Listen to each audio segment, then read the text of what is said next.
Et comme c'est la toute première fois qu'on va lancer le REST replay, il va falloir qu'on lui explique comment est foutu ce log. Alors, on va devoir créer un config file. Alors c'est un peu similaire au mode assistant, sauf que cette fois ça va être beaucoup plus loin parce que je vais lui parler d'un log de données, ce qu'on n'avait pas avant. Alors on clique sur le petit chapeau. Et donc il y a pas mal d'onglets, mais les premiers onglets qui sont en bas là, c'est description de mon log. Et alors on voit d'ailleurs par exemple le tout premier truc qui dit, c'est mon log il est séparé quoi? Par des virgules, des points-virgules ou des tables. Si on ne sait pas, on clique sur Autodetect, on lui redonne l'adresse de mon log, et il a trouvé, il dit, ah bah dans ton log j'ai trouvé 106 000 points, 159 000 virgules, et 0 table et 0 colonnes. Donc comme c'était sur un ordi avec des décimales en points, c'est certainement que c'est séparé par des virgules, je te dis, c'est vraiment, voilà, séparé par des virgules, donc calcule un peu.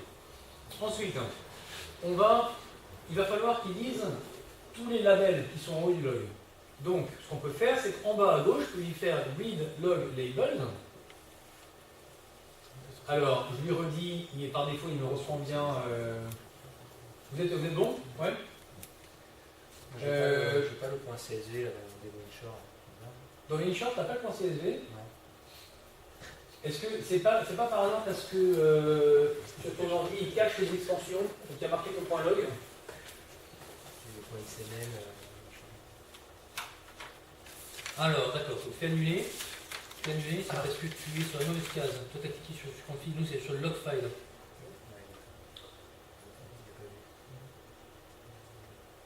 Je ne sais pas dans mon dossier, où est-ce que tu l'as mis? Là, il doit par un dossier, dans mes documents, il faut que tu retrouves où est-ce que tu as mis le tien. Voilà, nickel. Ok, et donc là, on clique sur le petit chapeau de magicien pour créer un fichier de config.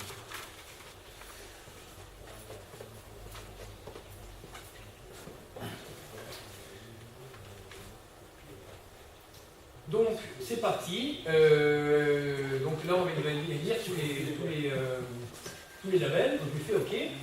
Hop, il lit, il fait du bidule, du machin.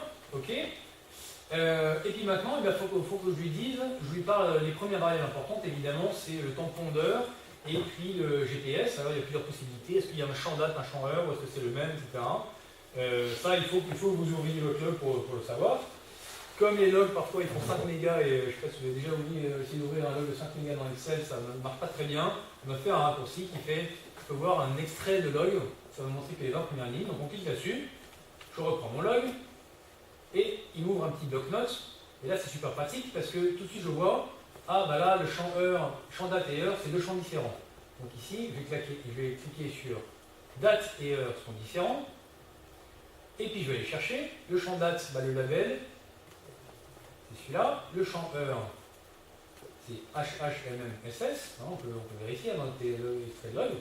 Ensuite, latitude, longitude, ils sont séparés. Donc là, je lui dis GPS field et log, c'est latitude et longitude. Latitude, c'est lat. Longitude, dans mon log, il est long. Donc ça, c'est un procédé un peu pénible. D'un côté, on fait qu'une fois. Et en plus de ça, je suis obligé de faire ça parce que, comme je vous disais, nos logs, ils viennent de plein de sources différentes. Donc c'était le seul moyen de faire un truc générique. Et puis, ah oui, truc important quand même, le format des latitudes et longitudes, si je regarde dans mon log, là, c'est clairement pas des degrés minutes point minute, c'est des degrés point degré. Donc ça, c'est évidemment très important de lui dire, parce que sinon, il va jamais trouver quoi. Il va se mettre au pôle Nord, et alors, c'est des degrés point degré. Ok? Deuxième page, ce qu'on appelle les non-variables. C'est un peu les variables indispensables sans lesquelles on ne peut pas faire tourner REST replay. Alors en haut, les trucs évidents, true in angle. Donc on va les chercher. Donc là c'est des noms, en fait c'est un log qui vient d'Ekman, donc c'est TW underscore angle. True in speed, je crois que c'est pareil, c'est TW speed. True in dir, c'est TW dirn. La boat speed, c'est boat speed. Alors la JIT, est-ce qu'il y en a ou pas? Ça c'est à vous de savoir, moi je sais que dans ce log il y en a. Donc il est from log, et par défaut il m'a pris le bon là. Le heading, from GPS, ça dépend. Soit REST replay, soit vous n'avez pas de compas, ou s'il n'est pas logué au PK, le mieux qu'on ait, c'est de reprendre le code du GPS. Soit, si, il est dedans. Là, je sais, on peut regarder, hein, mais je sais qu'il y est. Et c'est une variable, le label, c'est heading. Aware, bah, je peux calculer, mais s'il est dans le log, autant prendre celui log. Je sais que Deckman est pas mal parce qu'il est bien, il est tout état de calibre.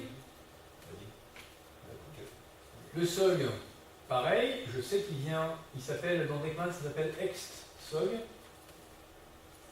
Le cog du log, ext-cog. Rudder, bah là on a la chance d'avoir un capteur sur le safran. Forstay, donc l'été, on a un capteur nous sur l'été.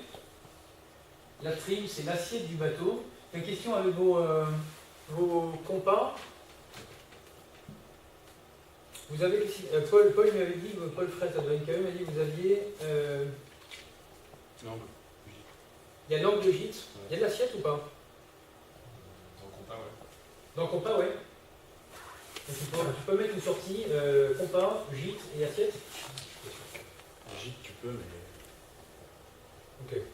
Pour nous enfin, je ne sais pas comment vous l'utilisez, si vous avez un indicateur ou pas, mais l'assiette pour nous, c'est pas évidemment, c'est au niveau de réglage, c'est super important. Enfin, j'imagine ici, c'est très important pour vous. Ouais.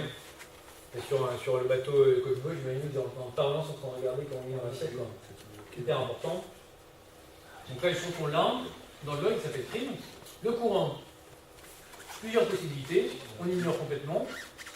Ou bien il vient du log, je ne sais pas comment il est calculé, mais ça c'est vous, ça vient de votre adréna, ça vient du show, c'est du calculé, je ne sais pas quoi. Soit vous pouvez demander à Reactivity de le calculer, et moi le calcul il est bête et méchant, et j'ignore la dérive du bateau, je prends le cap compas, la vitesse et le boat speed, et je prends le cogsog, et je regarde l'état entre les deux, et je dis que c'est mon courant.